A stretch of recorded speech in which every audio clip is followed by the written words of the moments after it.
swaha tatsaviturvarenyam bhargo devasya dhimahi dhiyo yo na prachodayat.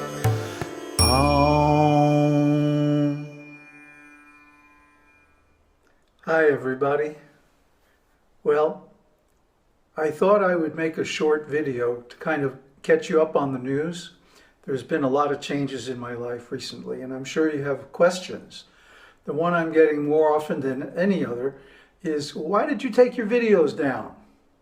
Well, I feel they're obsolete. I've come in contact with what is for me a new teaching. And from my point of view, those videos are obsolete. So I didn't delete them or anything. I made them private. So if there are any of you who really need to see those videos for some reason, then drop me a line, get in touch, let me know, and I'll give you a special URL so you can watch them. So recently, a new teacher has come into my life, Rāmaṇa Mahārṣi, and I'm seeing so much that I never saw before, and feeling so much that I was missing. Even after going through the Eightfold Path, the 8 jhanas and the 4 path realizations, I still felt incomplete, like something was missing. So I won't go into the details too much, but by the grace of a great astrologer, Brahmana, where I was staying before, I got the clue and the encouragement to take the step. And I'm now under Ramana's protection. And I'm just a beginner, just starting on this new path. But already I can feel this is home. This is the last stop. No more changes, no more different teachers, no more new paths or new teachings after this. This is it. I can feel it. Before, from the influence of Buddha's teaching, which of course I got into through Osho's teaching, I had been seeking the ecstasy that comes from Sahasrara chakra. And it's beautiful and it's true. The samadhi that you get is wonderful. And when it's connected with the other centers in the right way, you can get samadhi, you can experience samadhi anywhere. However, you always have to come out of it. It always has to end.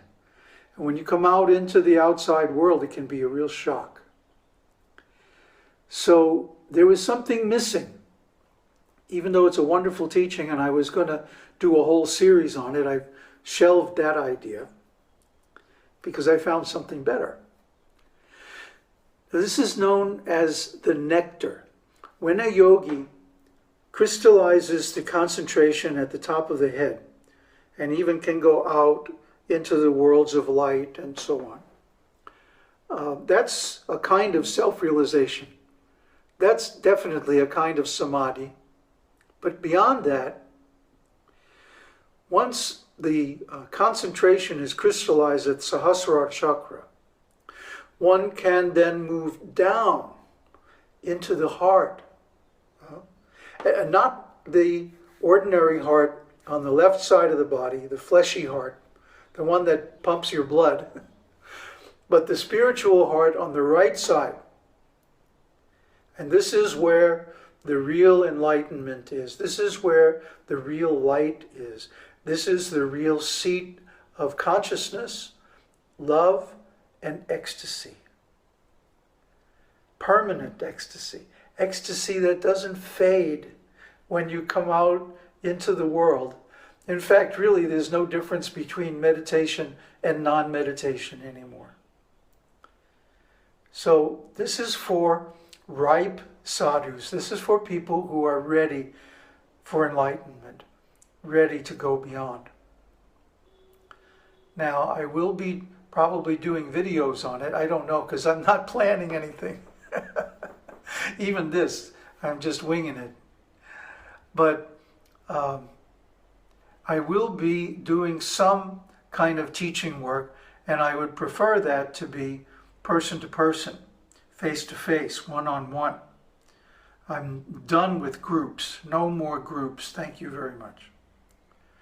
So I'm going to be teaching only individuals. So if you would like my help and counsel, you can contact me. And we can arrange a video conference through Skype or Hangouts or Messenger, Facebook, or whatever. And the idea is, I want to bring you closer to Rāmaṇa.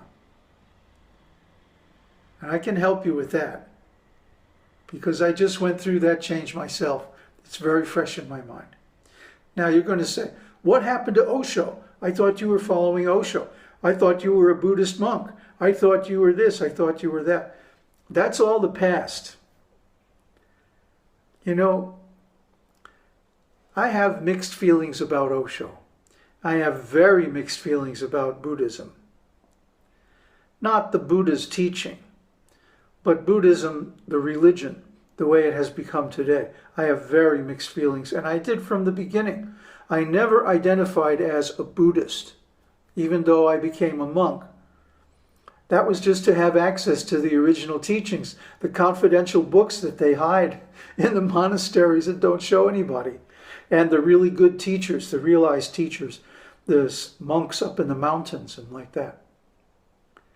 So I got that. I did that. Got the t-shirt and everything. So, but Buddha's teaching and Buddhism today are very different. And the same with Osho. I feel that Osho was, in a sense, deceiving us or tricking us, leaving out certain teachings. If you go through his works, you'll find very, very little on Advaita. And Advaita, of course, is the conclusion of Vedanta. And actually, if you look deep into the Upanishads, the original 4 Vedas, you'll find it's actually the foundation of them too. I mean, it's I'm laughing because it's unimaginable to hear myself say this. For so long I was against Advaita, even when I was a Buddhist, but it just shows to go you, anything can change. And as we advance, if we allow our minds to be open, teachings that we would never have anything to do with in the past suddenly can become very relevant. So anyway, if you follow me on Facebook, you'll be seeing a lot from Rāmaṇa and still some from Osho. But why didn't Osho do a series on any of the great Advaita books? He did one series, Vedanta, 7 Steps to Samadhi. And if you read his work, his lectures carefully, there's Advaita all through them. But he never took us behind the scenes. He never lifted up the hood and showed us what's inside and how it all works. Rāmaṇa does that. And that's really one of the things that made me take shelter of him, is that he gives such detailed explanations. Now, if you look up what Osho said about Rāmaṇa, he said there's no intellectual content. It's just a path of the heart. These are not the droids you're looking for. I mean, really. Actually, Rāmaṇa is deeply intellectual in the Tamil language. And as his works have been gradually translated into English, we can see they're at the highest level of scholarship and poetry and beauty. So please, don't try to tell me that he is not an intellectual. He's deeply intellectual. But he doesn't let the mind overshadow the central point, which is Tattvam Masi, thou art that. that Brahman, that God, that pure consciousness, that substrate underlying everything. So, one more thing. If you would like spiritual guidance and counseling, not limited to any particular teaching, Osho's or Rāmaṇa's or anything, but with a completely open mind to see your being just as it is and help you take the next step, get in touch with me. And if you really want to, you can find out how. And we can arrange Skype session or even through email. I have many people that I correspond with, friends that I've met over the years, and I can help you too. So don't be shy. And now I'm going to say goodbye for now and see what the response is. And I wish you all the best. You know, of all my followers, the most dedicated, the most staunch, and the most steady are my enemies. I've said this before, but of all the people who are in touch with me, they have always been the most steady and reliable. And they help me a lot. If it wasn't for them, I have to thank them, because without them, I wouldn't be where I am and what I am today. So, you please, if you are my enemy, and I know you guys are watching this, you are my greatest and best followers and friends. So, don't give up. Om Tat Sat, Om Harihi Om.